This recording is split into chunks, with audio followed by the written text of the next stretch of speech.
This is Alabama Politics with Steve Flowers, an in-depth interview with Alabama's top political newsmakers. Now, from the studios of Troy University, here is Steve Flowers.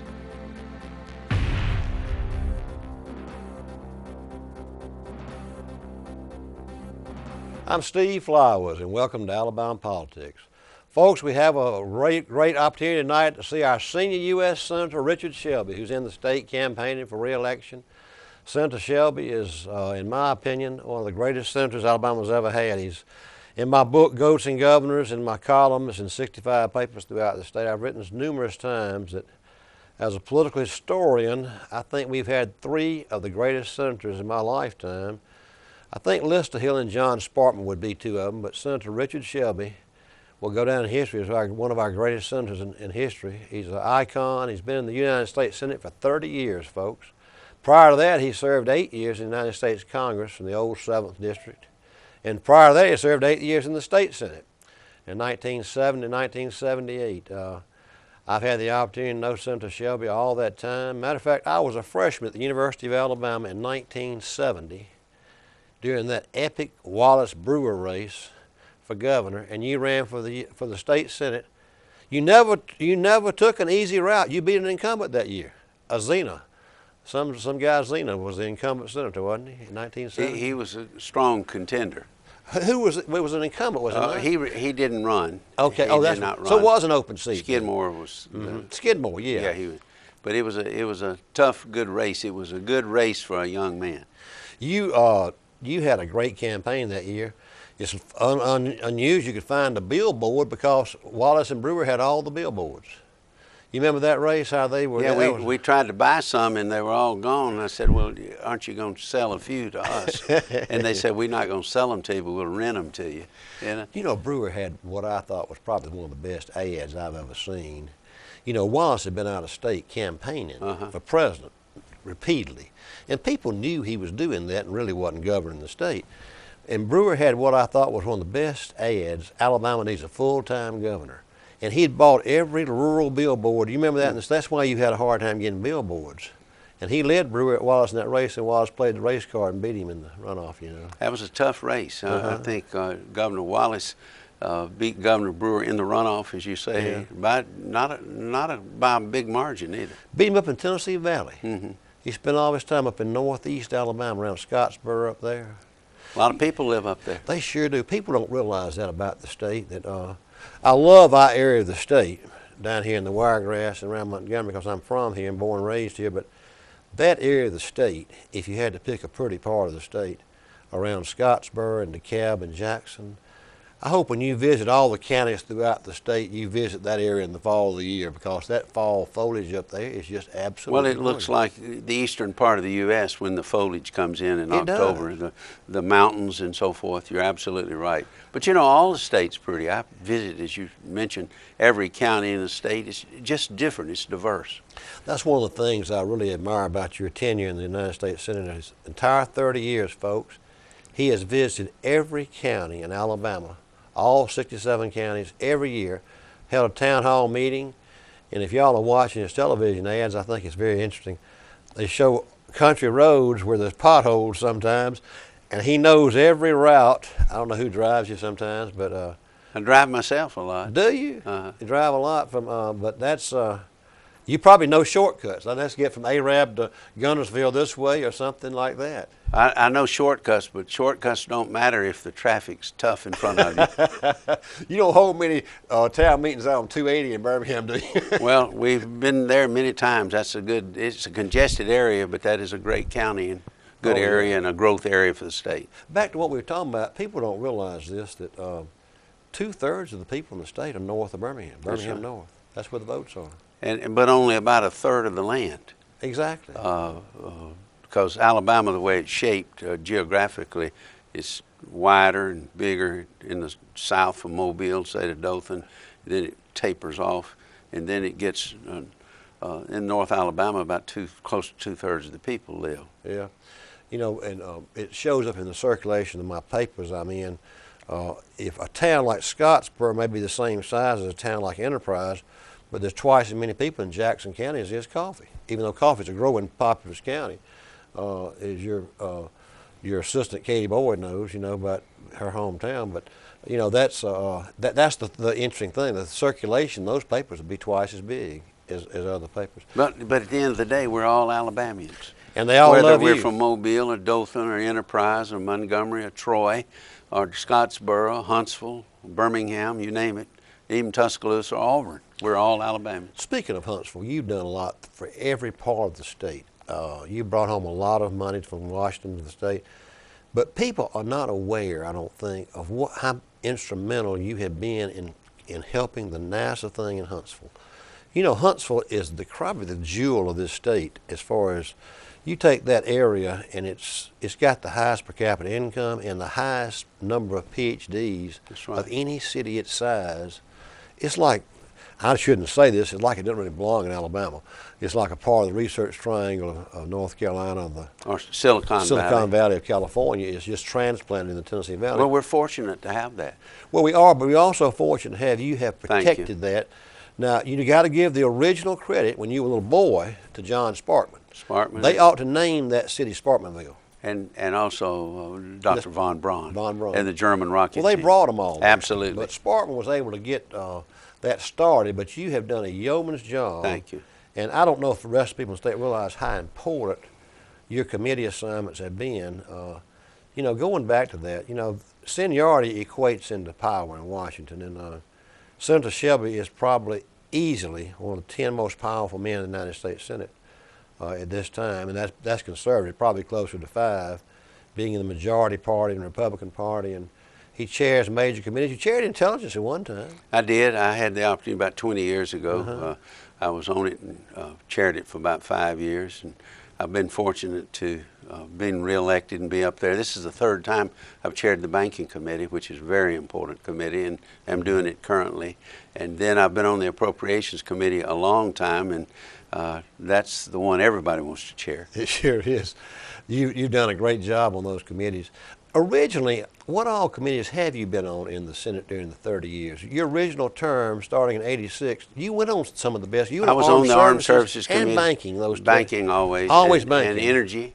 I was on those committees. Of course, I'm on the Rules Committee, which is kind of an in-house committee, sets the rules and do a lot of things in the Senate. You've been on banking the entire time. 29 years. I've chaired it 3 times. Yeah, and you're currently chairman. Chairing it now. Senator Sparkman chaired banking. He did. Sparkman chaired it. Senator Hill and Sparkman were he was a labor and relations or something. Senator Hill was a senior member. He was not chairman, but he was a senior member and very influential on the Appropriations Committee for years and years. And when Senator Hill retired in 1968, there was a gap there from 1968 till 1995. Alabama had no representation on the Appropriations Committee. No senator from Alabama has served on the Appropriation Committee successively other than Senator Hill and when I went on in 95 in Alabama. You've been on appropriations since 95? Uh-huh. That's 20 years now. 20 years, 21 years. On appropriations. Well, I tell you what, talking about that, you've done a really, really good job also, not just of visiting the counties, but your staff's done a good job of responding to constituent letters and that sort of thing. But when I was a boy, I wrote Sparkman and Hill handwritten letters, and they wrote me back. Back in that era when they didn't have the staff to do that. But you've done a good job of staying in touch with everybody. You've kept the common touch, even though you've risen to fame and power in the United States Senate and I'm just really, really thankful as an Alabamian you're running for another term. Thank you. You're going to stay up there. Well, that's up to the people. Somebody was talking about term limits the other day. We have them every 6 years. We face the voters, and the congressmen, they face it every 2 years, and that's in our Constitution.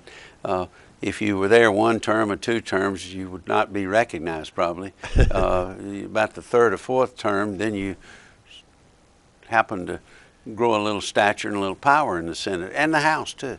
Well, like I said, seniority equates into power in Washington, and you were on a powerful route as a young man in the United States House. You had 8 years in the United States House. Your law partner Walter Flowers was there prior to you, and then He was after you. Before he was before you, wasn't he? He was before me, and then he ran for the Senate. He and Heflin In ran it 78, off yeah. in '78. Remember that? Senator, now you've only had Senator Heflin serve with you, and then Jeff Sessions. Has anybody else besides those two served with you? That's it. That's it. Senator Heflin served 3 terms.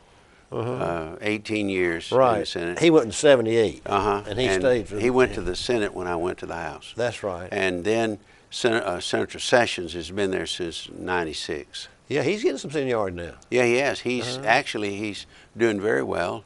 He's a senior member of the Judiciary Committee. He chairs the Subcommittee on Immigration, where he has become really an expert in the area of immigration, and is well-spoken and well-versed, and we respect him. I work with him hand in glove. I knew y'all had y'all have very similar voting records. We have a very conservative delegation. We have a good working relationship. I knew you did. You had a good relationship with Heflin, but you've got a maybe even better one with Sessions. I think Sessions looks up to you. Well, I respect Senator Sessions. Sessions is he was a former U.S. attorney. He's very involved in the Judiciary Committee, a committee I don't serve on, but we're interested in it.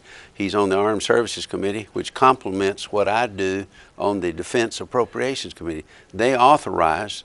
They're the legislative committee, and we're the funding committee. So we're both working together, trying to make sure that Alabama plays its proper role, a real role in national security. We got Huntsville, we got Fort Rucker, we got Maxwell here, we got the Anniston Army Depot. All of this is important. And then we've got huge shipbuilding for the Navy going on in Mobile with Austell. We got a lot going and working together. We work together with our House delegation too.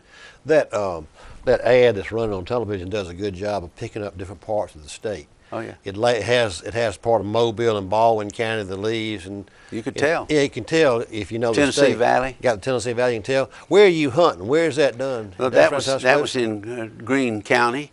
Next door to It's Tuscaloosa? over in West Alabama. It's the Chambers family farm there. They do a lot of quail hunting. I've shot with them a lot, and they. I would like to have spent the day there shooting birds, but my film crew wouldn't let me do that. You know, a lot of folks will sometimes have media people depict them being hunters, but you truly are. And I used to be. You still do sometimes. You get back to the state and hunt birds, but I've had people say I went hunting with Shelby. Yeah, a lot of folks. So they'll say, well, I'm envious. I wish I could spend that kind of time with you. You and I get to visit sometimes. We used to do a lot of that. We used to do duck hunting and geese. We'd hunt geese. We'd hunt quail. We'd hunt pheasants. We'd hunt anything that moved. I like the birds and anywhere and everywhere. And I can't do it as much as I used to, but I like it. I have a few guns. I think that we have a right to bear arms. Talk about that some, about this. What's about Obama's initiative he's just come out with? As chairman, as ranking member on the appropriations and chairman of banking, and as one of the top 5 senators in America, can y'all thwart that some way or other, legislatively? That he's really circumvented the law and circumvented Congress. I think it's a grab for power. The president is he got to realize he's the president of the United States. He's not a king. I've said yesterday, and I said, I would suggest to the president that the Second Amendment of the Constitution is not a suggestion. It's the law. The people have a right to bear arms. We have over 300 million guns in this country. Most of the people I know with a lot of guns respect guns. They're not criminals. They're not terrorists. They're this. We're always going to have some bad folks. But out of 300 million, we're going to punish everybody else. I say this is a power grab. We're going to fight it. I'm the chairman right now of the Appropriations Subcommittee over the Justice Department. We're going to have hearings on this. I'm going to bring up the Attorney General and others, and also bring up the First Amendment advocates. We're going to point out that this is a power grab. And the president's got to know that the courts, if not the House and Senate, will throw that out. We'll win that battle. Senator, talking about the Armed Services Committee, which you've served on, and being on appropriations and the committees you've served on, and how much you've done for Huntsville, do you know, if you look at the state, and you know this better than anybody in the whole state because you've been there on the front line fighting for them, but if you go throughout the state, you mentioned that, if you take the Redstone Arsenal in Huntsville, you take here in Montgomery, Maxwell Gunner, you take the Wiregrass with Rucker, and each of those three things, they are not only the leading, they are the dominant employer. And there's a lot of military stuff in Mobile, as you know. But you think about it, I had Todd Strains of Mayor Montgomery sitting where you are about a year ago, and it was one of the cutbacks in state government. And I said, Todd, I guess all that cutback in state government has hurt your city. Assuming, I said, I guess with it being the biggest employer. He says, no, the state of Alabama is not Montgomery's biggest employer. I said, has Hyundai gotten bigger than them? They said, no, it's Maxwell Gunner.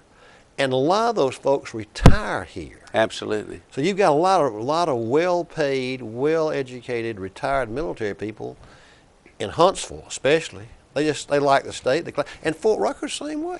I think you have to start with the basic premise of what is in the national security's interest. What role does Redstone Arsenal in Huntsville? What role does Fort Rucker play? What role does the Air University in Maxwell Gunner play? What role does the Anniston Army Ordnance Depot? What role will the Austell Shipbuilding in Mobile play in our Navy? And we have to sell that, market that in the Washington, D.C., not just because it happens in Alabama, but because it's important for our security. We're pleased and we're proud of what they do in all these places. But you're absolutely right. It has an economic impact. Tremendous. You know, you take Fort Rucker in the Wiregrass. It has an economic impact for not one county or two counties, but the whole area, larger than any one thing in the area. Maxwell Gunner in Montgomery is integral. You know, it's the Air University, it's the War College. And then what the role that Gunner plays annexed there.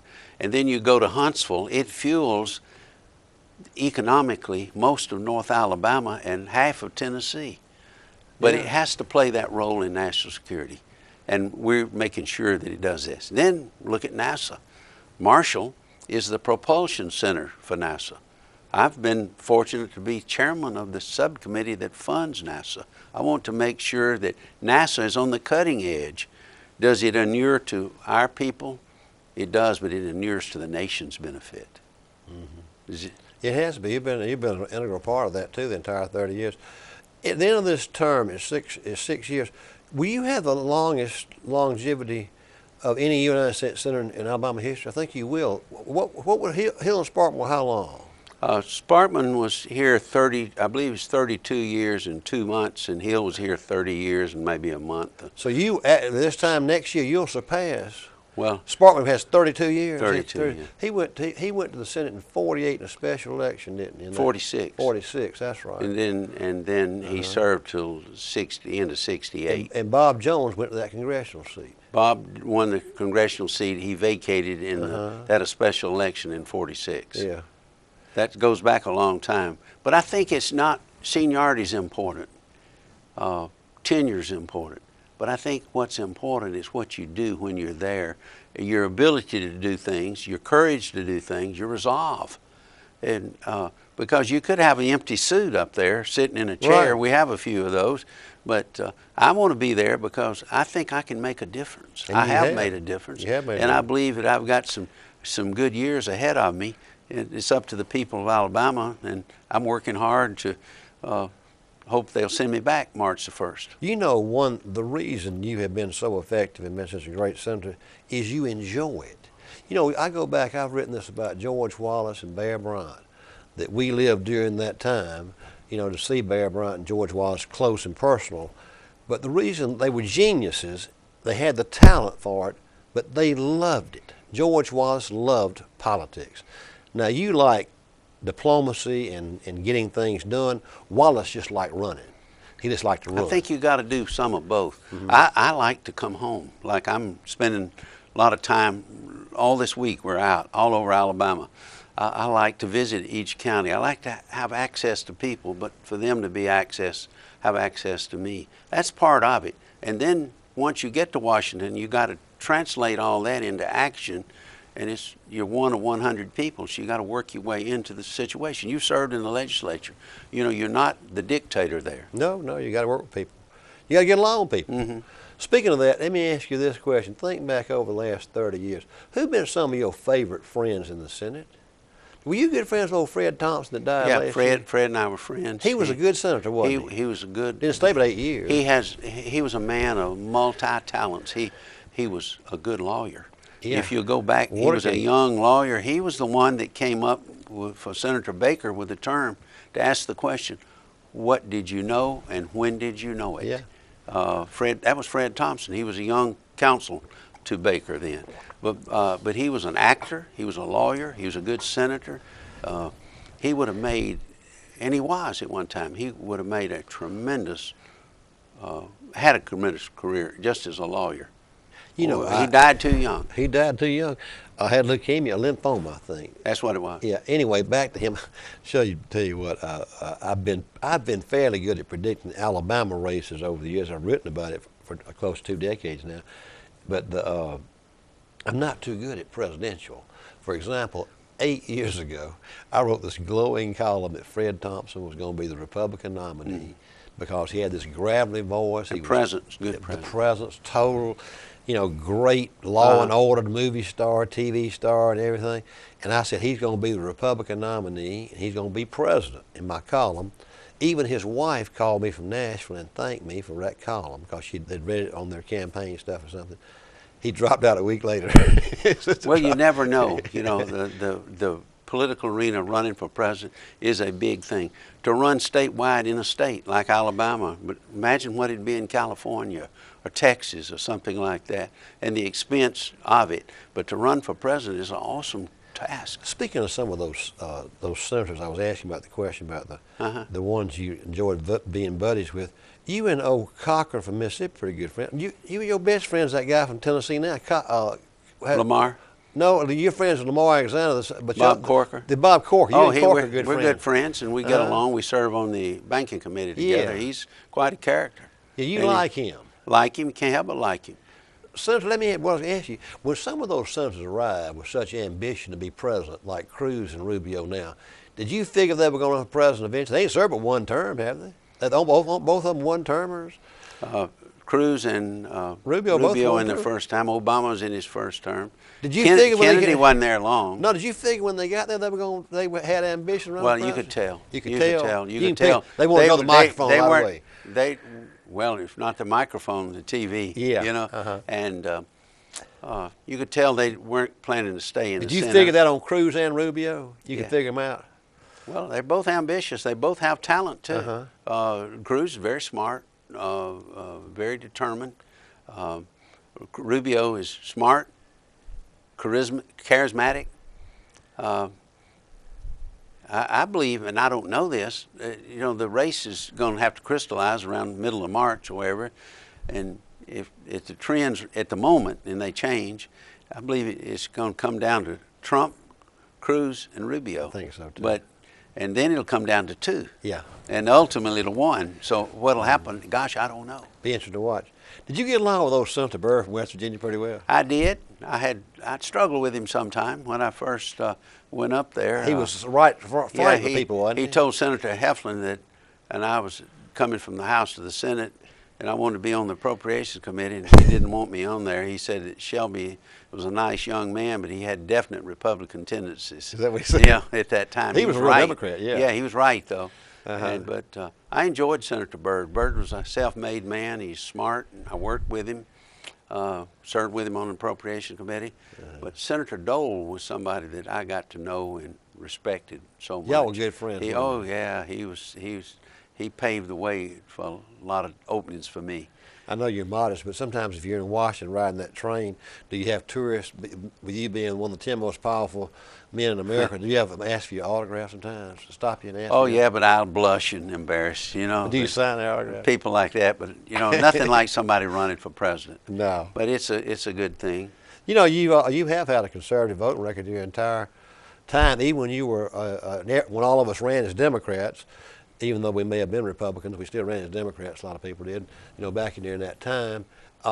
You had a very, very conservative voting record in the United States House. Oh, no. You know, some of the Democrat leaders would always say Shelby's really a Republican. Well, Reagan You know. was trying to recruit me from day one. Yeah. I remember the time I've been in the House 2 years, and the president came in. It was about a month or two after the assassination attempt. He was so popular, and I got a call one day and invited me to breakfast. I thought it was some of my friends from the University of Alabama playing jokes on me.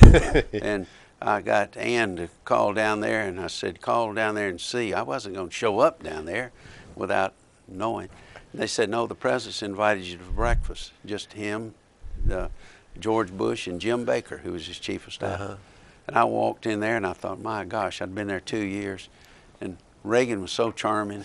He said, look, he said, Congressman, he said, you vote with us more than most of the Republicans. He said, I was a Democrat for nearly 50 years till they raised taxes to 90%. I left the party. They left me.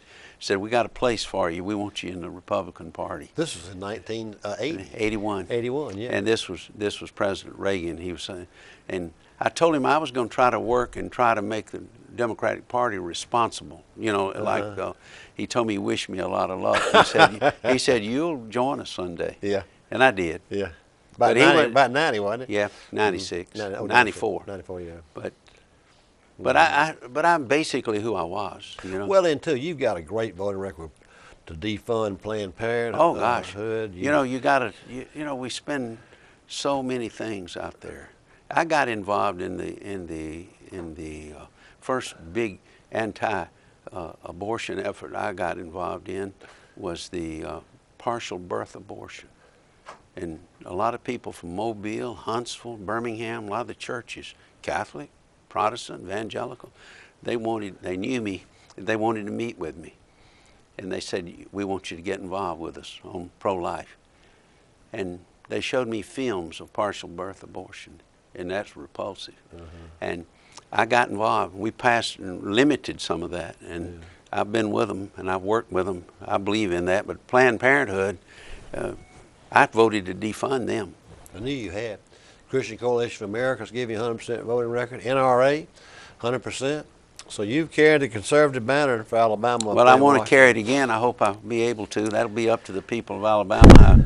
I hope that they will trust me again. I think they will, and our time's up, Senator. I appreciate you taking time out of your busy schedule to be with us on Alabama politics, and we appreciate very much you running for a 6th term for the United States Senate, and 6 years from now you'll have the record.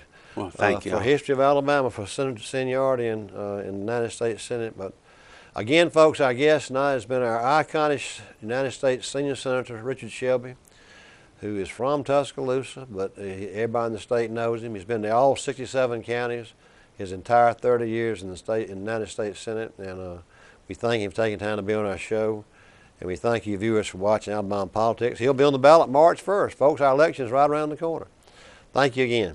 Thank you, Senator. Steve. Thank you, Steve. Appreciate you. Bye.